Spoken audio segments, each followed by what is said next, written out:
Hello everyone, welcome again. A new day and a new topic.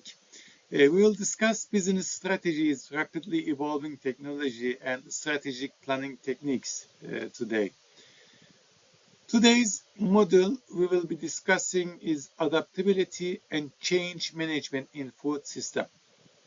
As a sub-module, we will be covering the topic of applying strategic planning techniques to personalize business strategies and keep operations aligned with evolving regulation, technologies, and market conditions. Let's take a general overview of our topic. This training program is designed to develop the strategic competencies required for food system professionals to achieve the 2030 target of reducing food waste 50%. The core focus is the code skill. Apply strategic planning techniques to personalize business strategies and keep operations aligned with evolving regulation, technologies, and market conditions. Our learning outcomes are what we are waiting. Strategic personalization. It's very important. It's meaning develop personalized business strategies tailored to the specific needs and ways powerful of their organization. Other one is change management. It's very important. Everything changes rapidly, so we must adjust it. And regulatory alignment means integrate the EU farm to fork strategy and Turkey's zero waste regulation. Analytical problem solving.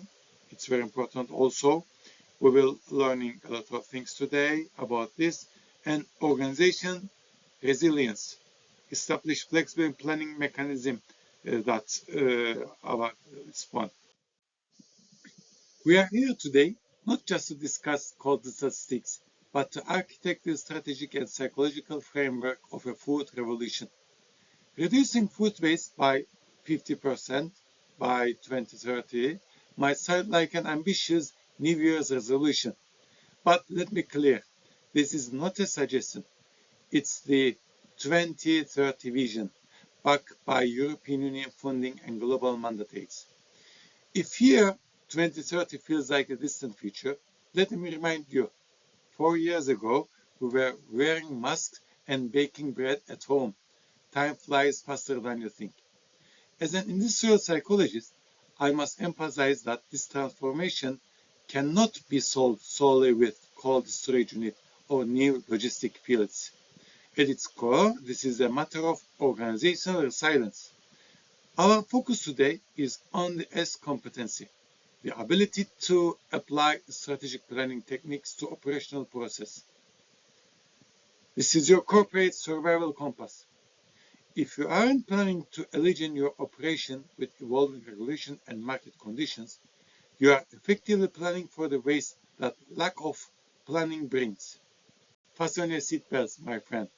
We are diving into a deep analysis of how to cut waste while boosting corporate endurance. Let me share a secret.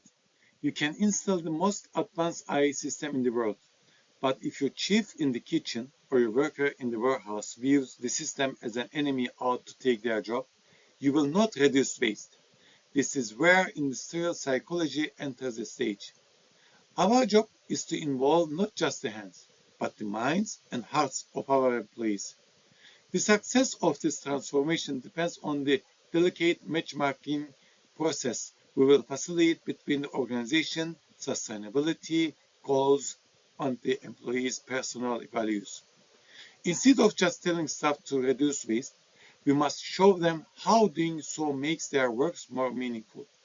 The phenomenon of algorithmic stress during technological adaptation is real. To manage this, we must move away from imposing technology and instead use human-centered design principles to make employees feel like authors of the change.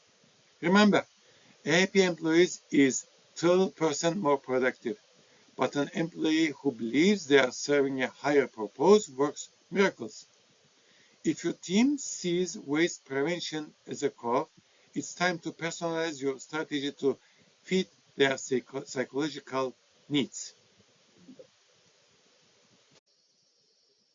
Now we reach the heart of our discussion, the S code, which stands for skill and competency.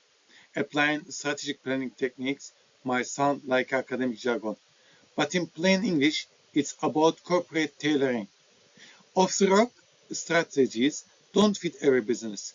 We are talking about developing a personalized business strategy. The waste profile of a restaurant, a hotel, or a logistic hub is unique. In one, the problem might be portion sizes. In other, it's supply chain disruptions. The S competency requires professionals to do more than just stare at Excel sheets. It demands the ability to drive a living, breathing roadmap from the data. Market conditions can cool down as fast as your morning coffee, and regulations can change overnight. That is why we must move away from static planning and embrace agile decision-making mechanism. A management approach that prioritizes speed and flexibility in uncertain market conditions, advocating for iterative improvements over a static plan. It enables food professionals to respond quickly to sudden supply chain disruption or regulatory changes, enhancing operational resilience by reducing bureaucratic hurdles and fostering dynamic alignment across the organization. Strategic planning is not a one-time event. It's a continuous response to an evolving world. If your strategy is based on last year's market report, I'm afraid you are trying to manage modern operations with an antique document. Change is painful. It's like starting a new diet or hitting the gym at 5 a.m. The human brain clings to habits. To break the resistance, we utilize the ADKAR model. A structured model used to manage change at the individual level, consisting of awareness, desire, knowledge, ability, and reinforcement. It's a critical HR tool for facilitating the psychological adaptation of food professionals to new technologies, i.e., Internet of Things, and building a lasting sustainability culture by minimizing resistance. The first step is awareness. Why are we changing? If your employees think those save your food labels are just decoration, we are lost before we have even started. Creating desire in the most psychological part, change doesn't happen by decree. It happens through passion. Throughout the process, executive sponsorship is critical. If the general manager fills their plate at the buffet and leaves half of it, you cannot expect the staff to care about waste. When leaders actively model a vision, they create a ripple effect that reduces employee resistance by nearly half. Knowledge and ability fall under training, but this shouldn't just be boring PowerPoint slides. It must be an interactive experience that supports the psychological adaptation of our workforce. Finally, every reduction in waste must be celebrated and awarded. Behavior that is not reinforced is doomed to be forgotten. Let's look at the big picture, Brussels. The EU Green Deal isn't just about polar bears. It's critical for your balance sheet. The farm to work strategy aims for a radical overhaul of the food system. Reporting food waste is shifting from being a nice to have to a legal mandate. Under the Waste Framework Directive, binding targets are turning waste from a mere cost item into a serious compliance risk. Is this a crisis of an opportunity? As a business consultant, I tell you, it is a massive opportunity. Targets to reduce fertilizer use by 20% and pesticides by 50% are setting new standards for operational efficiency. The vision to increase organic farming to 25% shows exactly where the market is moving. Companies that personalize their strategic planning techniques to align with these regulations will not only avoid the fines, but also lead the green market. Think out of regulation, not as heartless, but as coaches pushing you toward a more efficient future. Though I admit this coach is quite strict and doesn't tolerate many mistakes. Let's look at the concrete examples of how things work globally. WRAP and their famous target, measure, act formula. WRAP meaning the Waste and Resources Action Program. It's very important and it's a program. Is it really that simple? Yes, but it requires immense discipline. As the saying goes, what gets measured gets managed. If you don't know how many kilograms of waste are generated during preparation versus how much is left on the customer's plate, you are essentially throwing darts in the dark. The Dutch United Agents Food Waste Initiative is a brilliant example. They don't just say, let's reduce waste. They place circular economy principles at the very center of their business model. They view waste as a raw material, not a problem, with a goal to reduce waste by 33% and recycle 70% by 2025. These models prove that strategic planning translates into concrete economic gain. We can adapt these methodologies to our own corporate culture to build a waste-free growth model. If the Dutch can do it, why can't we? They might have their cheese, but we have a legendary culinary culture and even more food worth. Turkey has taken significant steps to combine global standards with local dynamics. The zero waste regulation is the primary guide today for both public and private sector enterprises. This is not just about changing the color of trash bins, it's about building institutional resilience. The Save Your Food, Gıdanı Koru campaign is the food-focused fortress of this vision. Adapting to this legal framework means a new job description for HR departments. Establishing food waste prevention team is no longer optional. These teams should consist of individuals who can read data, follow legislation, and transform kitchen operations accordingly. Turkey's 11th development plan set reducing losses in the food supply chain as a strategic goal. To reach these targets, we must analyze our HR capacity and train green-collar professionals. In short, zero waste is not a destination. It is a strategic journey we restart every single day. Let's continue with a proud example from Turkey. The campaign to prevent bread waste. As you know, bread is sacred in our culture. If we see it on the ground, we kiss it and place it in our foreheads. Yet, ironically, it remains one of our most weighted items. This campaign, driven by the Ministry Strategic Planning and the Save Your Food vision, showed the world what can happen when strategic communication is executed correctly. Results are impressive. An 18% reduction in bread waste. This isn't just about less bread in the trash. It's about returning 2.8 billion Turkish lira annually to the Turkish economy. This success was no accident. It was a product of planned awareness and operational monitoring. In fact, this work was showed by the FAO best practice example as a model for the rest of the world.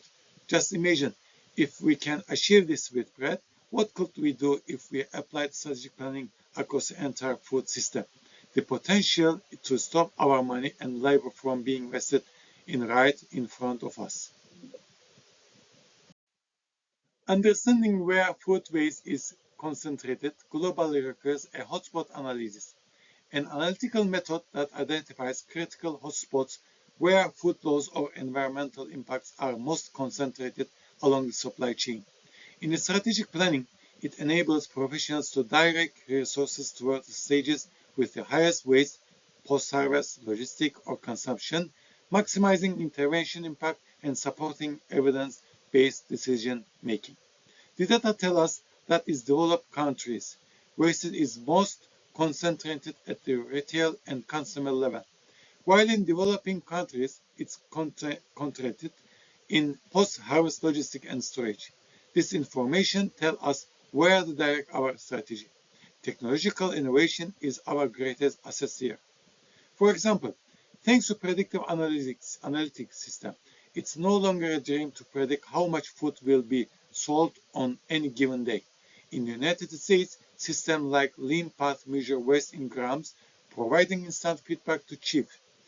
On the other hand, blockchain technology tracks every step from farm to table, transparently revealing where food is lost. Even the low-cost packs used in Africa are a strategic innovation. Innovation doesn't always mean multi-million dollar software. Sometimes a proper logistic plan or a simple storage technique can save millions of tons of food. Integrate technology into your strategy, but don't let it control you. So, what we do when you return to the office on Monday morning? You have powerful tools at your disposal. The first is the 5 whys analysis. Don't be afraid to act like a child and keep asking why. Why was the food thrown away? Because it spoiled. Why did it spoil? Because the fridge was broken. Why was it broken? Because no maintenance was done. If you don't reach the root cause, you are just applying a band-aid. We want to perform surgery. Our second tool is Ishikawa diagram, also known as the fishbone diagram, a visual tool that analyzes the root causes of complex problems across categories like people, machine, method, material, and environment. In food operation, it uncovers systemic errors rather than just superficial causes, allowing professionals to develop more permanent and effective strategic solutions. Analyze the problem under heading like people, machine, method, and environment. Third, use Pareto analysis to focus your energy on the vital few 20% of factors causing 80% of your waste. Pareto analysis a prioritization technique based on the 80/20 rule used to identify the vital 20% of factors causing 80% of total waste. It limited time and budget on areas with the highest saving potential, dramatically increase strategic efficiency.